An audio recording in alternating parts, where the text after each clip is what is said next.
함께 사도신경 고백하심으로 새벽 기도회를 시작하도록 하겠습니다. 나는 전능하신 아버지 하나님 천지의 창조주를 믿습니다. 나는 그의 유일하신 아들 우리 주 예수 그리스도를 믿습니다. 그는 성령으로 잉태되어 동정녀 마리아에게서 나시고 본디오 빌라도에게 고난을 받아 십자가에 못 박혀 죽으시고 장사된 지 사흘 만에 죽은 자 가운데서 다시 살아나셨으며 하늘에 오르시어 전능하신 아버지 하나님 우편에 앉아 계시다가 거기로부터 살아있는 자와 죽은 자를 심판하러 오십니다. 나는 성령을 믿으며 거룩한 공교회와 성도의 교제와 죄를 용서받는 것과 몸의 부활과 영생을 믿습니다. 아멘. 아멘. 우리 함께 찬송가 151장 만왕의 왕 내 주께서 함께 찬양하도록 하겠습니다. 찬송가 151장 만왕의 왕 내 주께서입니다.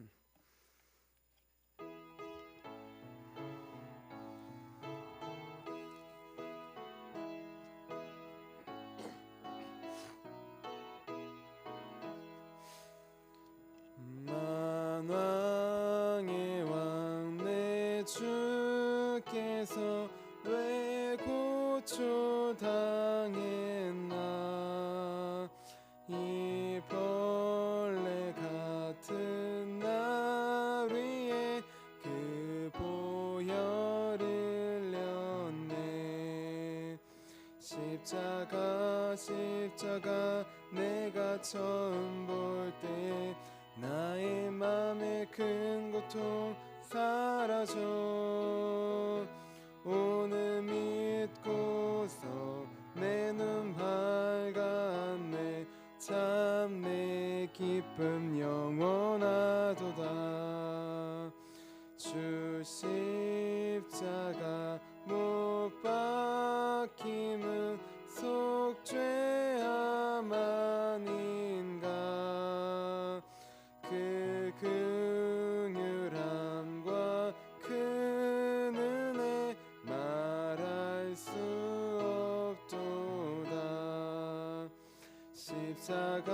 십자가 내가 처음 볼 때에 나의 맘에 큰 고통 사라져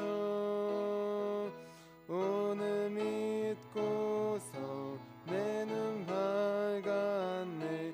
참 내 기쁨 영원하도다. 늘 울어도 그 큰 은혜 다 갚을 수 없네. 나 주님께 몸 바쳐서 주의 일 힘쓰리. 십자가 내가 처음 볼 때 나의 맘에 큰 고통 사라져 오늘 믿고서 내 눈 밝았네. 참 내 기쁨 영원하도다. 아멘. 우리 함께 아침에 드리는 기도 함께 드리도록 하겠습니다. 우리 토요일 아침에 드리는 기도 함께 드리도록 하겠습니다. 기도합니다. 주님은 나의 하나님이십니다. 내가 주님을 간절히 찾습니다. 내게 임재하셔서 나와 함께해 주소서. 자비로운 주님, 이 시간 제게 임재해 주셔서 제 마음에 기쁨과 평안을 가득 부어주시고 제 모든 길을 인도하셔서 오늘 하루의 시간이 주님의 사명을 이루는 복된 날이 되길 원합니다. 예수 그리스도의 이름으로 기도합니다. 아멘. 아멘. 우리 오늘 하나님께서 우리에게 주신 말씀 함께 보도록 하겠습니다. 오늘 하나님께서 우리에게 주신 말씀은 마태복음 26장 14절에서 16절까지의 말씀입니다. 신약성경 마태복음 26장 14절에서 16절까지의 말씀입니다.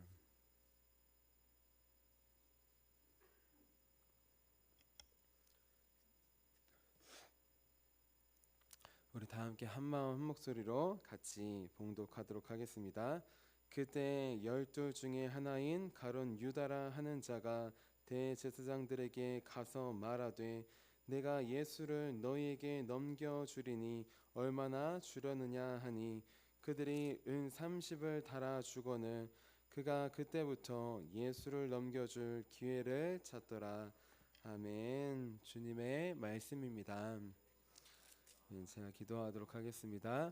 살아계신 주님, 쌀쌀해지는 날씨 가운데 주님 앞에 나왔습니다. 우리의 몸도 춥지만 우리의 마음이 영원히 추워지지 않을 수 있도록, 굳어지지 않을 수 있도록 오늘 말씀을 통하여서, 성령을 통하여서 우리를 새롭게 하여 주시옵소서. 우리 마음과 심령을 따뜻하게 변화시켜 주시고 완악한 마음을 내려놓고 부드러운 마음으로 주님께서 주신 마음으로 30배, 60배, 100배 말씀을 받아 결실하는 우리 오늘 하루가 될 수 있도록 도와주시옵소서. 우리에게 찾아오시고 우리를 구원의 길로 인도하실 주님을 기대하며 살아계신 예수님의 이름으로 기도합니다. 아멘. 아멘. 우리 오늘도 주님의 다시 오심을 홀로 준비하기 위해 이렇게 새벽 기도에 나오신 우리 성도님들을 주님의 이름으로 환영하고 축복합니다. 우리 어제는 영원히 기억되는 신앙이라는 제목으로 함께 말씀을 나눴어요. 예수님께서 영원히 기억하시는 신앙, 또 우리가 영원히 기억해야 될 신앙, 그 신앙은 어떤 신앙이냐? 바로 향유 옥합을 깨뜨려서 주님께 드리는 신앙이라고 하였습니다. 자신의 모든 삶을 내어드려서 주님께 드리는 신앙이라고 했습니다. 오직 예수님만을 영원한 나의 신랑으로 고백하는 신앙, 그것이 사람들도 예수님도 영원히 기억해야 될 신앙이라고 하였어요. 홀로 주님의 죽으심을 믿음으로 준비했던 여인처럼, 그래서 다 깨뜨려 드렸던 여인처럼 우리도 이제 우리의 삶을 드릴 수 있도록 준비하자고 하였습니다. 이 여인은 주님의 죽으심을 준비했지만 우리는 그 죽으심에 감사하며 더 나아가 주님의 재림을, 다시 오심을 준비하자고 하였습니다. 아무도 준비하지 않은 이때 믿음으로 준비하고 주님을 우리 신랑으로 고백하자고 하였습니다. 그래서 주님께서 우리도 주님께서 기억하시고 또 많은 사람들 우리를 통하여서 주님을 바라보는 저와 여러분이 되자고 하였습니다. 우리 이어서 오늘은 예수님을 배신하지 않는 삶이라는 제목으로 함께 말씀을 나눌게요. 제목을 함께 따라해 보겠습니다. 예수님을 배신하지 않는 삶. 성경을 보면 주의 깊게 보면 참 의미가 깊은 말씀들이 많이 있습니다. 특별히 두 사건을 대조적으로 비교한 말씀들이 많이 나와요. 우리 지난주에 봤던 26장 1절부터 5절까지를 보면 예수님께서 제자들에게 십자가의 죽으심을 말씀하시는 장면이 나와요. 그런데 그 장면과 동시에 그때 말씀드렸지만 바로 그때 대제사장들은, 장로들은 예수님을 죽일 궁리를 하고 있었다고 했습니다. 제자들이 십자가의 고난과 팔림과 죽음에 대한 말씀을 듣고 그것을 묵상하고 있을 때 한편에서는 예수님을 죽일 모의를 하고 있었다는 것이에요. 그런데 오늘 말씀을 보면 똑같이 우리 어제 말씀에 나눴던 것처럼 한 여인이 향유 옥합을 깨뜨렸을 때, 온 방에 그 향기가 진동했을 때, 바로 그때 다른 마음을 먹은 한 사람이 있습니다. 모두 예수님의 말씀을 듣고 향유 옥합을 깨뜨린 여인을 다시 바라보고 있을 때 예수님을 따르는 것이 아니라 이제 그만둬야지, 배신해야지 라고 마음을 먹은 사람이 나와요. 그 사람은 누구일까요? 바로 예수님의 12제자 중에 한 명인 가룟 유다라는 사람입니다. 우리 오늘 말씀인 14절 같이 한번 읽어보도록 할게요. 14절입니다. 시작. 그때 12 중에 하나인 가룟 유다라 하는 자가 대제사장들에게 가서 말하되, 그때 가룟 유다가 대제사장을 찾았습니다. 그때는 언제일까요? 바로 이 여인이 향유 옥합을 향유 옥합을 깨뜨려서 주님께 부었을 때입니다. 제자들이 비난하자 예수님이 보호해 주셨을 때 이 여인을 본받으라고 복음을 전파되는 곳마다 이 여인의 신앙도 믿음도 이해하게 해준다고 칭찬해 주었을 때예요. 그래서 이 여인을 비난했던 손가락했던 가룟 유다가 일부 제자들이 얼굴이 빨갛게 달아올랐을 그때입니다. 바로 그때에 다른 제자들은 내가 잘못 생각했구나, 저 신앙이 옳은 신앙이구나 라고 생각을 돌이켰지만 한 사람은 바로 이 가룟 유다는 그렇게 하지 않았습니다. 그때 어떻게 했느냐? 향유옥합, 이 향기가 진동하는 그때 이 사람은 홀로 다른 마음을 품고 악한 마음을 품고 죄의 마음으로 대제사장들을 찾아갑니다. 가룟 유다, 예수님의 행동이 마음에 들지 않을 때가 몇 번 있었어요. 예수님의 사역과 또 행동이 마음에 들지 않을 때가 많이 있었습니다. 또 사역을 하고 하면은 많은 사람들이 이것저것 주고 막 하는데 별로 받지 않으려고 하셨던 것 같아요. 그럴 때마다 별로 마음에 들지 않았었던 것 같아요. 가룟 유다는 예수님을 따를 때 예수님을 바라본 것이 아니라 다른 것을 바라보았습니다. 무엇을 바라보았느냐? 돈을 바라보았어요. 돈꾀를 맞다 보니까 돈맛을 본 거예요. 예수님을 따라가면서 그 향기와 사역 그것을 본받아야 되는데 그것이 아니라 이제 돈을 따라가게 되었던 것입니다.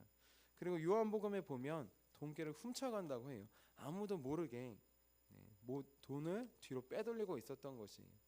지금으로 따지면 마치 이중장부를 써서 그렇게 뒤로 몰래 돈을 빼돌리고 있었던 것입니다. 자, 그런데 지금 한 여인이 갑자기 나타나서 3천만 원 정도의 값어치가 되는 향유값을 깨뜨려 버렸습니다. 예수님의 머리에 다 부어버렸어요. 가룟 유다가 보기에는 너무 아까운 거예요. 저걸 왜 이렇게 낭비하나? 저 아까운 3천만 원인데. 그래서 이렇게 이야기합니다. 아니, 저 비싼 거 3천만 원에 팔 수 있는데, 그럼 가난한 자들에게 나눠줄 수 있는데 뭐 하는 거예요? 그 낭비하고. 그렇게 혼을 냈던 거예요. 그런데 그의 마음은 어떤 마음이었느냐? 그의 속마음은 이거였어요. 아니, 저 아까운 걸 다 부어버리다니. 저 3천만 원을 팔면은 내 10분의 1만 가져가도 300만 원은 뒤로 꿀꺽할 수 있는데 저 큰 금액을 한탕할 수 있는 기회였는데 저 여인이 망쳐버렸건, 저런 멍청하고 바보 같은 여인. 그렇게 여인을 혼자 이렇게 생각했던 것이에요. 돈의 가치가 중요한 게 아니라 가룟 유다는 거기서 내가 얼마를 빼돌릴까 항상 궁리를 하고 있었던 것입니다. 가룟 유다는 어느새부터인가 예수님이 아니라 돈을 따르게 되었어요. 처음부터 그랬던 것은 아닐 것입니다. 하지만 돈꾀를 맞고 돈맛을 보니까 다 돈으로 보이는 거예요. 예수님도 돈으로 보이고 사람도 돈으로 보이고 사역도 돈으로 보이고 다 돈으로 그렇게 변질되었던 것이에요. 그리고 예수님을 마치 돈벌이 수단처럼 여러 가지 사역을 하면은 돈을 가끔 주시는데 그거를 관리하는 명목으로 내가 뒤로 빼돌렸던 것입니다. 그런데 이제 더 이상 예수님을 따라다녀도 돈을 못 벌 것 같아요. 지금 3천만 원을 벌 수 있는데 다 날려버리셨어요. 한탕 크게 할 수 있는데 끝나버린 것입니다. 그래서 가룟 유다는 어떻게 하느냐? 이제 안 될 것 같으니까 예수님을 버립니다. 떠나려고 합니다. 근데 거기서 끝나면 상관이 없는데 예수님을 버리는 게 그냥 버리는 게 아니라 어떻게 버리냐면 팔아 버리려고 합니다. 우리 26장 15절 말씀이에요. 우리 예수님을 팔아 버리려고 하는 가룟 유다의 모습입니다. 15절 같이 읽을게요. 시작. 내가 예수를 너희에게 넘겨주리니 얼마를 주려느냐? 그들이 은 30을 달아 주거늘. 자, 여기서 넘겨준다고 했을 때 이 넘겨준다는 말에는 버리다라는 뜻이 있어요. 또 배신하다라는 뜻이 있습니다. 그러니까 이 말씀은 내가 예수를 너에게 넘겨주리니 얼마나 주겠느냐, 이 말씀은 이렇게 볼 수도 있습니다. 내가 지금 우리 선생님이 마음에 안 들어서 배신하려고 하는데 얼마나 줄 수 있겠니? 내가 지금 너희가 그토록 찾는 예수 지금 찾고 있잖아. 내가 알고 있어. 내가 그분을 너희에게 팔아버리려고 하는데 얼마나 쳐줄 수 있겠니? 좀 많이 쳐줘. 그런 식으로 흥정을 하는 것이에요. 가룟 유다의 말을 들은 대제사장들은 예수님의 값을 얼마나 쳐주었을까요? 자, 그토록 잡고 싶어가지고 흉계를 꾸미고 아주 그냥 법정에 모여서 나라의 큰 일을 회의하고 법을 정하는 그 법정에 모여서 흉계까지 꾸몄는데 많이 챙겨줘야 되지 않을까요? 가룟 유다, 지금까지 이 예수님의 가치가 얼마인지 알았어요. 최소한 3천만 원의 가치는 하시는 분이에요. 그거를 못 받아서 안타까웠는데 대제사장이 가져가면 얼마는 줄 수 있을 거라고 생각했습니다. 3천만 원이 아니라도 그래도 많이 쳐주겠지라고 생각했어요. 자, 과연 대제사장들은 예수님의 값어치로 얼마를 쳐주었을까요? 자, 많이 쳐달라고 하자 이제 은을 갖고 옵니다. 그리고 저울을 함께 갖고 와요. 저울에 은을 달아서 이제 값을 매겨주는데 이제 저울을 갖고 오고 은을 하나하나씩 올립니다. 은을 하나, 둘, 셋, 넷, 10개 올리고 20개를 올렸어요. 21, 둘, 셋, 넷, 5개까지 올렸습니다. 자, 여기까지 올렸는데 가룟 유다의 표정이 별로 안 좋습니다. 3천만 원은 아니더라도 300만 원이나 가까이 줄 줄 알았는데 은 25개라니요. 은 30개가 노예 한 명의 그런 값인데 지금 노예 한 명도 안 쳐주는 거예요. 표정이 안 좋으니까 대제사장이 알았다는 눈짓을 하고 몇 개를 더 쳐줍니다. 하나, 둘, 셋, 넷, 다. 노예 한 사람 값은 맞춰줄게. 이 정도면 됐니? 라고 하는 것이에요. 자, 뭐 한 3천만 원은 아니더라도 많은 값을 받을 줄 알았는데 노예 한 명의 값으로 끝났습니다. 하지만 가룟 유다의 눈에는 보이는 게 없었어요. 돈밖에 안 보였어요. 은 30이든 노예 한 사람의 값이든 상관없었습니다. 마지막으로 돈을 벌기 위해 예수님까지 팔아 넘긴 거예요. 넘겨줄 기회만 찾는 거예요. 오늘 말씀이 16절 말씀 같이 읽어볼게요. 16절입니다. 시작. 그가 그때부터 예수를 넘겨줄 기회를 찾더라. 이제 호시탐탐 예수님을 어떻게 하면 넘겨줄까, 팔아버릴까 기회를 찾고 있습니다. 한 여인은 예수님께 뭐 값어치로 치자면 3천만 원, 가치로 치자면 신랑에게 드리는, 결혼할 때 드리는 그 향유옥합을 아낌없이 깨어드렸는데 이 가룟 유다는 반대로 은 30에 예수님을 팔아버렸어요. 이 여인은 예수님을 영원한 신랑으로 바라보고 그렇게 주님과 결혼하고 주님의 죽으심을 준비했는데 예수님을 3년 반 동안 쫓아다녔던 이 가룟 유다는 마지막까지 예수님을 돈으로 보았습니다. 처음부터 그랬던 건 아니겠지만 전적이 변질되었어요. 모두 다 돈으로 바라보기 시작했습니다. 그리고 끝까지 그 돈의 유혹에서 빠져나오지 못했습니다. 그래서 어떻게 됐느냐? 그는 결국 배신의 아이콘이 되어버렸어요. 가룟 유다라고 하면 예수님을 판 제자라는 그러한 이미지가, 그러한 명예가, 불명예가 따라오게 되었어요. 자, 나사렛 예수라고 했을 때 나사렛 지역도 별로 안 좋은 지역입니다. 하지만 예수님을 통해 나사렛 예수, 나사렛 지역은 주님께서 잘하신 곳, 주님께서 계신 곳이라는 위대한 곳이 되었어요. 명예로운 곳이. 하지만 가룟 유다, 가롯이라는 지역은 이 유다 때문에 불명예스러운 곳이 되어버렸다는 것입니다. 우리는 지금 어떤 눈으로 주님을 바라보고 있습니까? 혹시 나도 때때로 가룟 유다처럼 예수님을 내 이익을 위해 이용하려고 하는 마음은 없습니까? 우리에게는 예수님을 팔아버리려고 하는 그런 마음은 없을 수 있어요. 하지만 팔아버리는 건 아니지만 우리 마음에는 가룟 유다처럼 예수님을 언제든지 버리려고 하는, 부인하려고 하는, 외면하려고 하는 마음이 숨어 있다는 것이에요. 제가 한 반년 전쯤에 우리 초등학교 우리 신방 전도를 하고 돌아오는 길이었어요. 아이들에게 이렇게 박스에다가 과자를 담아서 나눠주는데 과자 앞에 예수님 사진을 이렇게 붙였습니다.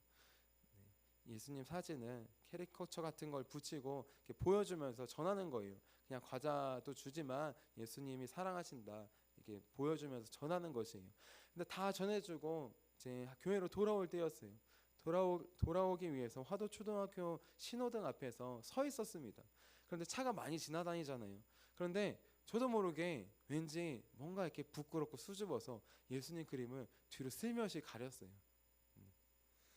뒤로 슬며시 저도 모르게 가려버린 것이에요. 예수님을 전하고 믿는다는 것을 보여주는 게 쑥스러운지 부끄러운지 예수님은 저도 모르게 부인하려고 했던 것입니다. 그 돌리는 순간 제 마음에 이런 마음이 들었습니다. 내가 사람들이 볼까봐 예수님을 지금 가리려고 하고 있구나, 부인하려고 하고 있구나. 이러면 안 되지. 부끄러우면 안 되지.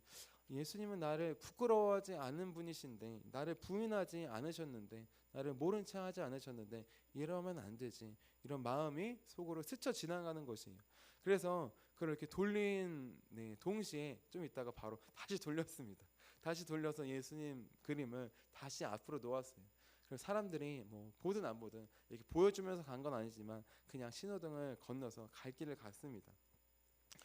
우리 안에는 마치 가룟 유다처럼 예수님을 부인하던가 버리려고 하는 마음이 숨어 있어요. 우리는 그것을 바라봐야 합니다. 그것을 바라볼 때 성령님께서 분명히 깨닫게 해주실 거예요. 그때 우리는 돌이켜야 합니다. 그래야지 가룟 유다처럼 예수님을 순간순간 버리는 삶이 아니라, 부인하지 삶이 아니라, 예수님을 배신하는 삶이 아니라 시인하는 삶, 고백하는 삶, 오히려 전하는 삶으로 나아갈 수 있어요. 가룟 유다 예수님께 나아갔다면 그는 분명히 예수님과의 대화를 통하여서 용서받을 수 있었어요. 회개했다면 용서받을 수도 있었을 것입니다. 그의 마음에 양심이라도 남아있다면, 성령님께서 말씀해 주셨을 때 그러면 안 되지 했을 때 그 말씀을 들었다면 그도 돌이킬 수 있는 한 번의 기회는 있었을 것이에요. 하지만 듣지도 않고 따르지도 않고 그저 돈만 따라갔을 때 그에게는 아무것도 보이지 않았던 것이에요. 우리는 기억해야 합니다. 예수님을 부인하고 또 모른다 하고 배신하려고 들 때가 있어요. 그런 마음이 들 때가, 순간순간 마음이 들 때가 있습니다. 그때 우리는 나를 부인하지 않고 나를 배신하지 않고 나를 모른 채 하지 않는 그 주님을 기억해야 합니다. 3천만 원의 가치가 있으신데 우리를 위해 죽으시고 우리를 부인하지 않고 외면하지 않고 버리시지 않기 위해 은 30의 노예의 가치로 내려가신 주님, 우리를 위해 더 내려가셔서 종의 모습으로 우리를 섬기시고 십자가에서 죽으신 주님, 우리가 주님을 묵상할 때, 마음에 새기고 나아갈 때 이런 배신과 외면의 부인의 마음이 들 때마다 다시 한번 시인하고 고백하며 더 나아가 증거할 수 있습니다. 우리 마음속에 그런 마음이 들 때 우리는 어떻게 합니까? 이제 하늘 영광을 버리시고 종의 모습으로, 사랑의 종의 모습으로 오신 주님을 바라보기 원합니다. 그 주님은 한순간도 우리를 배신하지 않으셨어요. 버리지 않으셨어요. 죄의 죽음에 팔아 넘기시지 않으셨습니다. 그 주님을 매일 기억하고 묵상하여서 그런 마음이 들 때마다 주님의 말씀으로, 사랑으로 물리치고 다시 주님을 고백하는, 시인하는, 더 나아가 우리를 구원하신 주님을 증거하는 저와 여러분이 되시기를 주님의 이름으로 축원합니다. 기도하도록 하겠습니다. 살아계신 주님, 가룟 유다처럼 우리 마음에는 때때로 주님을 모른다 하고 버리려고 하고 외면하려고 하는 그런 마음들이 숨어 있음을 고백합니다. 하나님, 그런 마음이 들 때마다 주님, 우리를 위해 낮아지신 주님을 바라볼 수 있도록 도와주시옵소서. 3천만 원 이상의 더 비교할 수 없는 가치와 능력을 가지신 주님, 그 주님께서 우리를 위해 친히 목숨을 내어주시기 위해 사람의 모습으로 오시고 또한 노예 한 사람의 값으로 팔리시면서 우리 대신 팔리시고 죽으신 주님, 그 주님을 깊이 이 시간 다시 한번 바라봅니다. 그래서 주님을 모른다 하려고 할 때, 부인하려고 할 때, 배신하려고 할 때 주님, 그 우리를 배신하지 않고 죽임 당하신 그 주님을 다시 한번 바라볼 수 있도록 도와주시옵소서. 그래서 배신의 삶이 아니라, 부인의 삶이 아니라 시인의 삶으로, 고백의 삶으로, 더 나아가 그 나를 구원하신 주님을 증거하는 삶으로 하루하루 나아갈 수 있도록 도와주시옵소서. 오늘도 우리를 버리지 않고, 우리를 떠나지 않고, 우리를 배신하지 않고, 우리를 죄에서 구원하신 살아계신 예수님의 이름으로 기도합니다. 아멘. 우리 함께 주기도문 하도록 하겠습니다. 하늘에 계신 우리 아버지의 이름을 거룩하게 하시며 아버지의 나라가 오게 하시며 아버지의 뜻이 하늘에서와 같이 땅에서도 이루어지게 하소서. 오늘 우리에게 일용할 양식을 주시고 우리가 우리에게 잘못한 사람을 용서해 준 것 같이 우리 죄를 용서해 주시고 우리를 시험에 빠지지 않게 하시고 악에서 구하소서. 나라와 권능과 영광이 영원히 아버지의 것입니다. 아멘. 아멘. 우리 함께 선교 사역을 위해서 함께 기도하도록 하겠습니다. 우리 선교 사역을 위해서 함께 기도하고 우리 오늘 오후에 중고등부 예배와 또 저녁에 청년부 예배가 있습니다. 우리 귀한 학생들과 청년들이 주님을 외면하지 않고 버리지 않고 주님을 고백하며 시인하며 증거하는 우리 믿음의 다음 세대가 될 수 있도록 기도해 주시기 바랍니다. 그리고 내일은 추수감사 주일이 있습니다. 한 해 동안 주님께서 베풀어 주신 은혜와 사랑과 감사가 얼마나 큰지 모릅니다. 그것도 외면하지 않고 잊지 않고 다시 한번 기억하며 감사하는 귀한 예배가 될 수 있도록 또 기도해 주시기를 바랍니다. 우리 함께 선교 사역을 위해서 함께 기도하도록 하겠습니다. 하나님 아버지, 이중구 목사님과 조지의 사모님에게 건강과 지혜를 주옵소서. 목사님께 선교의 은사, 구제의 은사, 전도의 은사, 섬김의 은사를 풍성하게 주옵소서. 목사님께 물권 영권 풍성케 하사 하나님의 선교 사명을 능히 이루게 하옵소서. 목사님의 말씀을 통해 선교사들과 전도자들이 양성되고 교육되어 파송되게 하옵소서. 목사님을 통해 화도시온 교회가 강화 지역을 복음과 사랑으로 능력 있게 섬기게 하시고 강화 지역을 거룩하게 변화시키는 하나님의 공동체가 되게 하소서. 목사님을 통해 믿음의 어린이, 믿음의 청소년, 믿음의 청년, 믿음의 청장년, 믿음의 남성, 믿음의 여성들을 계속 일으켜 세우게 하시고 모든 세대가 함께하는 튼튼한 신앙 공동체를 이루게 하소서. 목사님을 통해 화도시온 교회 모든 성도가 기도의 일꾼, 전도의 일꾼, 양육의 일꾼, 봉사의 일꾼들로 변화되고 양육되게 하소서. 화도시온 교회가 대한민국을 거룩하게 만들고 통일을 앞당기며 5대양 6대주를 변화시키는 선교 공동체로 부흥케 하옵소서. 아멘. 아멘. 오늘 우리에게 주신 말씀을 기억하시면서 우리 두 손 드시고 주님의 이름 3번 부르시고 간절히 기도하도록 하겠습니다. 주여